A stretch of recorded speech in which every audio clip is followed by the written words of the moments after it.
Hey there, happy you made it over here to Yoga Sutra 2.6. Okay, let's go ahead and dive right in. So let me chant this while the sutra is on the screen, and yeah, just follow along. Just kind of absorb it for now. Here we go. Drik darshana shakyoho ekatmata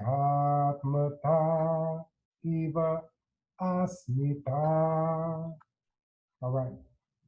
Now, hopefully you have your notes ready. You know what's coming next, right? An opportunity to write down the sūtras so that you can actually study this stuff on your own time and you'll know exactly how to chant these notes, okay? So take a moment to jot those down. You can pause the video if you need to. And yeah, I'll give you that moment. All right. Now I would like for you to just kind of follow along again, with your eyes this time and listen as I chant this one more time. I'm actually going to chant it twice, but I want you to follow along, okay, with your eyes and just listen for the high, middle, and low notes, okay? Drik darshana shakyoho ekatmata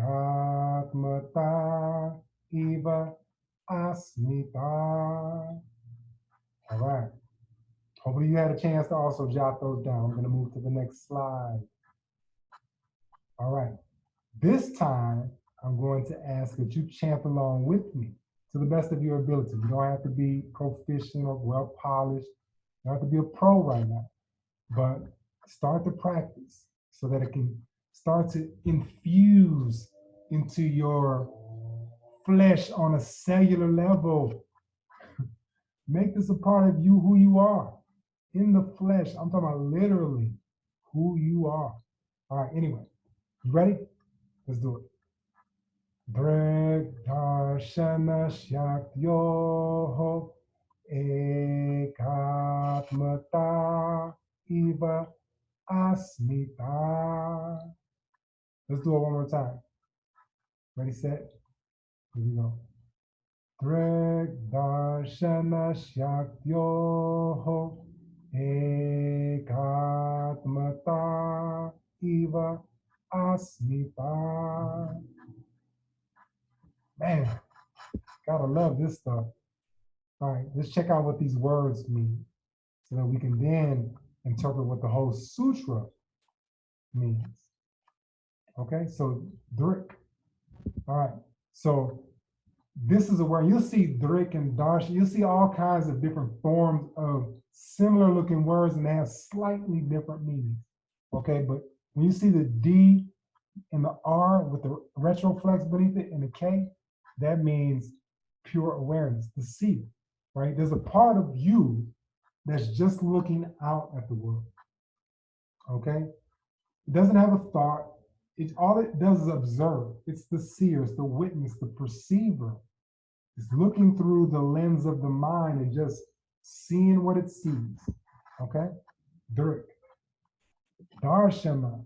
Now we're talking about vision, perspective. That which is somebody along the way that I've encountered said that it means that which is seen. Another teacher. But that's interesting because it's slightly different than what these other words are conveying, right? The others indicate the seeing itself, right? S-E-E-I-N-G, the seeing, right? So, yeah, but I still wrote it down because I'm like, who knows? Who knows? But I wanted to point that out. That didn't come from the Sanskrit dictionary that I heavily rely on from the internet, which is very reliable because it comes with a lot of different definitions. And when I look at a lot of authors, when they break these words down, they usually put up one word or two, maybe. But when you go to sanskritdictionary.com and type in some of these things, you get a list of different possibilities. And I'm like, how do we know? I don't want to just go with what someone else is saying on blind faith because I don't know. right? I trust that most people that I work with have good intentions, but like my man Jim Rohn said, he was the teacher of Tony Robbins, but he said it's possible to be sincerely wrong. So don't confuse or don't mix up or don't use a test of sincerity and mix it up with the test of truth, because truth and sincerity are two different things.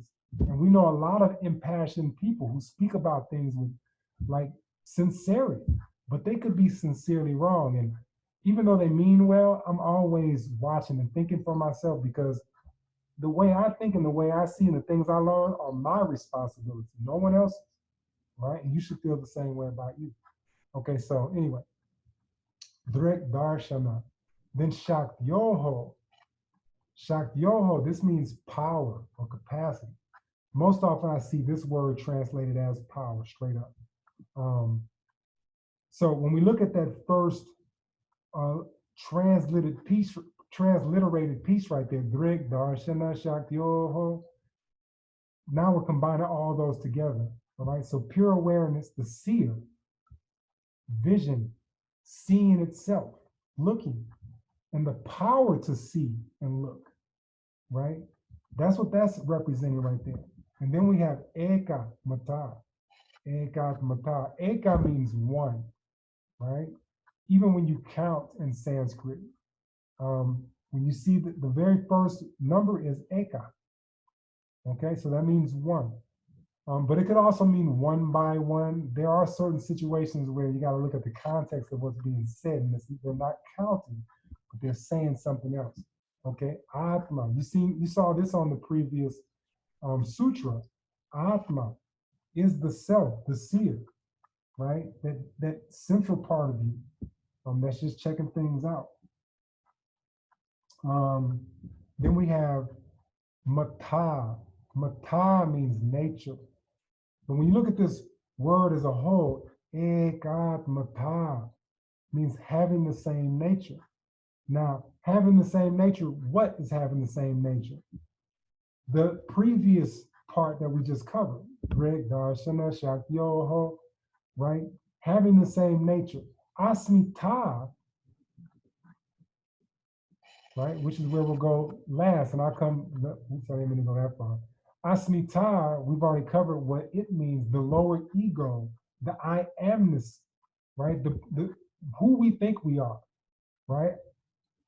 Asmita is as if, it thinks as if, or assumes as if pure awareness, the seer, and the capacity and power to see are the same thing. They're one thing. Ekatmata. All right. Asmita, I amness, thinks that's who we are. We think we are the seer and the power of seeing as a whole unit, like it's one thing. And we think that's us, right? Asmita does not have or it has the capacity, but it has not developed, or how do I say, it has not began to make a distinction between the seer and the power of seeing, right? And so it assumes that those are the same thing, and it assumes that it's that, if that makes sense. Okay, that's asmita, but we are not that. There are many parts of us, but we are the seer, no doubt about that. And we have this equipment, these tools, these other things that are part of us that give us the ability to see, right? And then we see through a lens.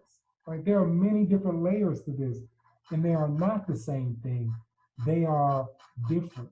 And we have to learn how to make the distinction. And until we can make the distinction, that's asmita, right? And asmita is one of it's a part of it comes out of the field of avidya, but it's one of the kleshas, okay?